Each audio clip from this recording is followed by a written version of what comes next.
Berita terbaru hari ini. Tak ada angin, tak ada hujan. Tiba-tiba, Jenderal Andika Perkasa didorong nyapres di 2024. Di lain sisi, Bima Arya masuk gorong-gorong, kata netizen. Calon Jokowi baru. Panas, Pangdam Paswari gebrak beja, minta pembunuh 4 anggota TNI ditangkap, hidup atau mati. Kepala Staf Angkatan Darat KSAD, Jenderal Andika Perkasa, didorong maju sebagai calon presiden, capres, pada pemilihan presiden Pilpres 2024 mendatang. Dorongan itu datang dari barisan rakyat Andika, Presiden Indonesia, Bara Api. Bara Api merupakan komunitas yang menghimpun para pendukung Jenderal Andika Perkasa, sekaligus mengkampanyekan dan menyebarluaskan Andika Presiden Indonesia. Sekjen Bara Api, Muhammad Zainul Arifin, mengatakan akan terus berupaya mendorong majunya Andika Perkasa sebagai calon presiden pada Pilpres 2024. Dia meyakini Andika mampu mengembalikan kedaulatan dan kejayaan Indonesia. Kami percaya Jenderal Andika merupakan sosok yang layak melanjutkan pemerintahan Jokowi selanjutnya. Beliau merupakan tokoh militer yang tidak perlu diragukan lagi kepemimpinannya, ujar Zainul kepada wartawan lewat keterangan tertulis di Jakarta, Kamis 2 September. Zainul pun mengajak masyarakat serta partai politik parpol untuk mendukung Andika maju pada Pilpres 2024 demi kebangkitan nasional. Kami mengajak masyarakat yang sependapat dengan kami untuk menjadi bagian dari gerakan ini. Insya Allah, gerakan kita didengar elit politik di negeri ini, dan parpol juga mau mengusungnya, tuturnya.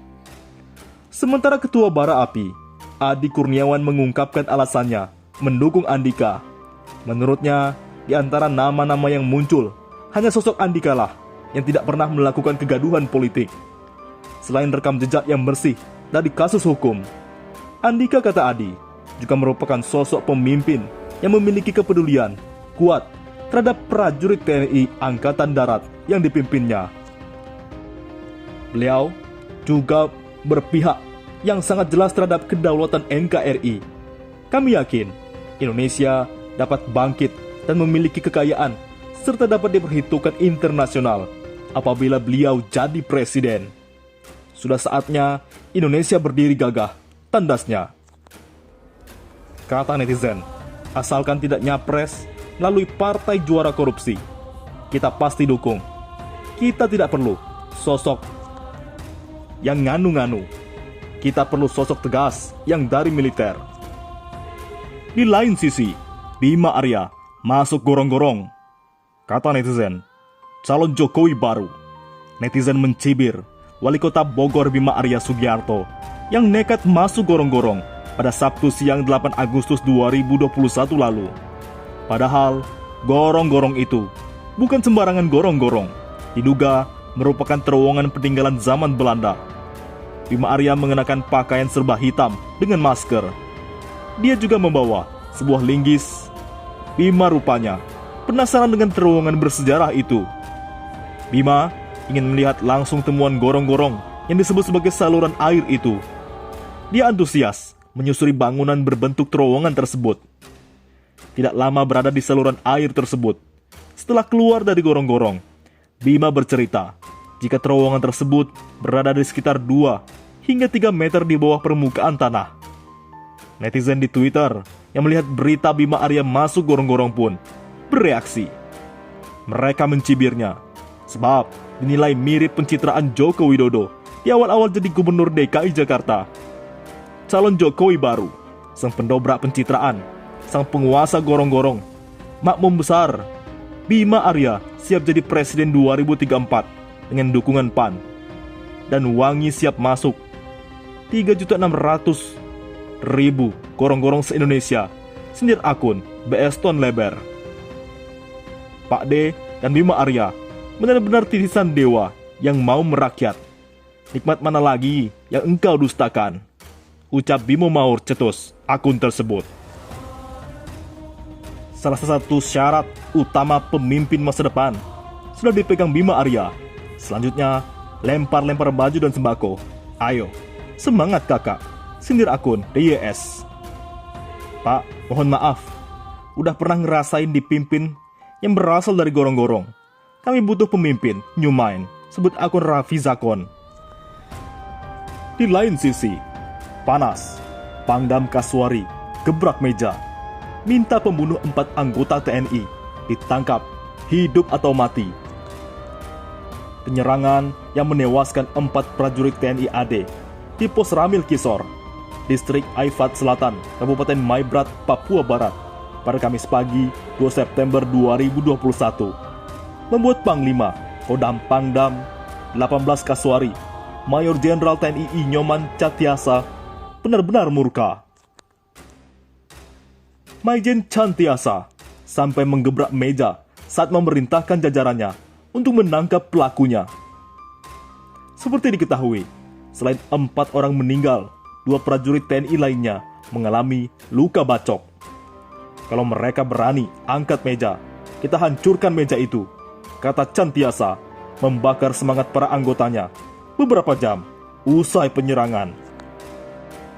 Maijen Cantiasa mengerahkan 2 peleton anggota TNI AD untuk menangkap para pelaku penyerangan, baik hidup atau mati. Dalam hal ini, TNI AD bekerja sama dengan Polda Papua. Cantiasa menyampaikan bahwa ia telah memerintahkan Komandan Korem 181 PVT Sorong selaku Komandan Komando Pelaksana Operasi untuk mengejar dan mendapatkan anggota-anggota KST itu dalam keadaan apapun. Saya sudah perintahkan Komandan Kola Ops Korem 181 PVT untuk mengerahkan personel gabungan melakukan pengejaran hingga menangkap kelompok itu, kata dia. Cantiasa yakin pelaku penyerangan tidak lain, tidak bukan, adalah kelompok separatis Papua. Sejauh ini, komunikasi antara anggota TNI di Porsamil Kisor dengan masyarakat lokal wilayah Aifat Selatan cukup baik. Tidak ada potensi gangguan teritorial, sehingga kami menduga penyerangan Porsamil ini dilakukan oleh KST, ujarnya. Cantiasa mengatakan, menurut keterangan 5 anggotanya yang selamat, bahwa kelompok penyerang berjumlah lebih dari 30 orang. Kelompok itu menyerang sekitar pukul 4 waktu Indonesia Tengah, Kamis pagi.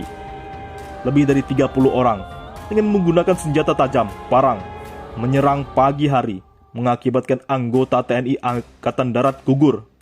2 lainnya luka bacok, sementara 5 anggota lainnya dalam keadaan selamat, jelas dia. Anggota TNI AD yang meninggal adalah Sersan 2 Amrosius, prajurit Kepala Dirham, prajurit 1 Zul Ansari, dan Letnan 1 CHB Dirman. Nama yang terakhir disebut adalah Komandan Pos Koramil Persiapan Kisor.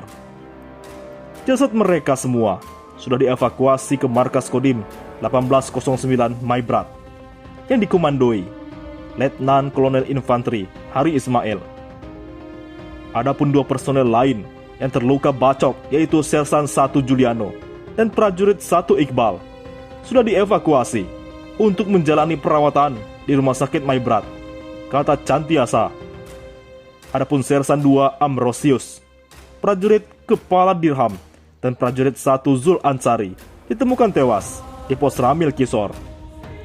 Sedangkan jasad Letnan 1 CHB Dirman ditemukan di semak-semak beberapa meter dari Porsamil tersebut.